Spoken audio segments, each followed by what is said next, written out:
Now we're going to talk about accidentals. An accidental is also called a sharp sign or a flat sign or a natural sign. And what they do, a sharp actually raises a note 1/2 step, and the guitar is constructed in half steps. So here's what I mean by that. Here's our F. Now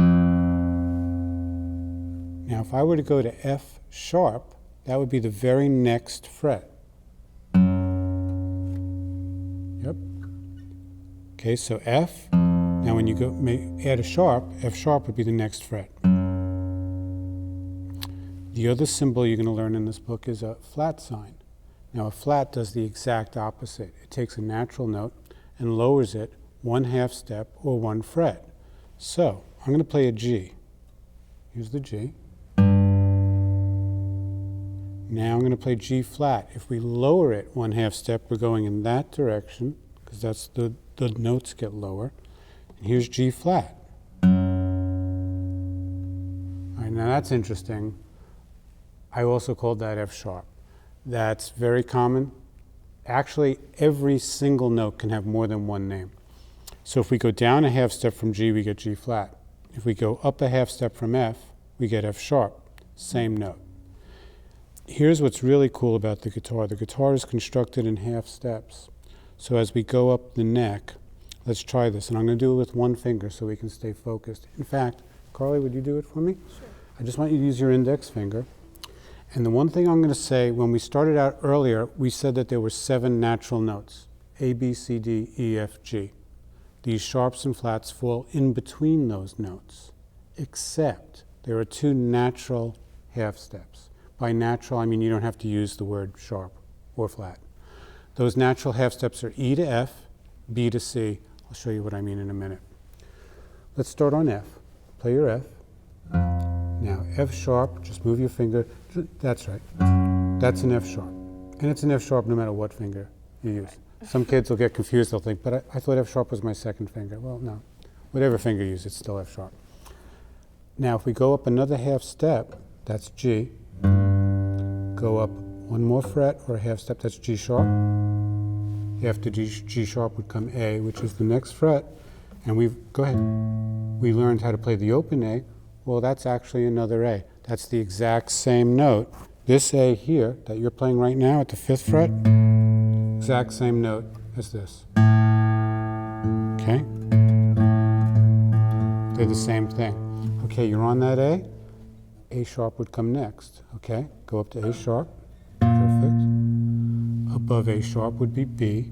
Play B. Now remember we said E to F is a natural half step and B to C is a natural half step. Carly's on a B, so if she goes up 1/2 step, she's on C. Oh. She did that on purpose to demonstrate the result of poor technique. Perfect. So in order to get a clear tone, you moved up a little. You're on a C and you came from B. It wouldn't be entirely wrong to call that B sharp. It just wouldn't be very common. There are times to do it. We're going to work back down. You're on C. If we go down a half step, that's a B because C to B are natural half steps, but it's also C flat. 2 names for the same note. All right, you're on B. Let's play B flat. Perfect. And if people watching this remember, that was also A sharp. Down a half step is A. To A flat, down a half. To G. Perfect. To F. To G flat, which is F sharp. To F. Now, we've been moving in half steps. If you let go, because you really can't go you don't have any more frets, right? But if you let go and play that open string, that's E. The distance from the open string, which is sort of behind the nut,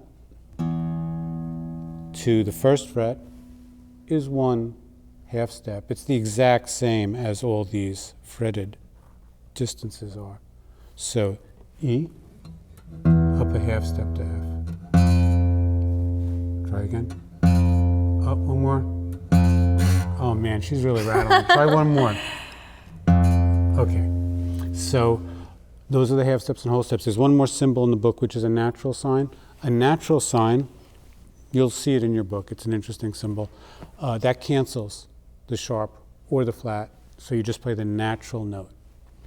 Only one more thing before you play the next song, and those would be repeat signs. They're in your book. You'll see what they look like. Repeat signs are the beginning of what we're going to call musical roadmaps. They tell you where to go in the song. So as we move through a song, very often the section that we've just played repeats. It plays again.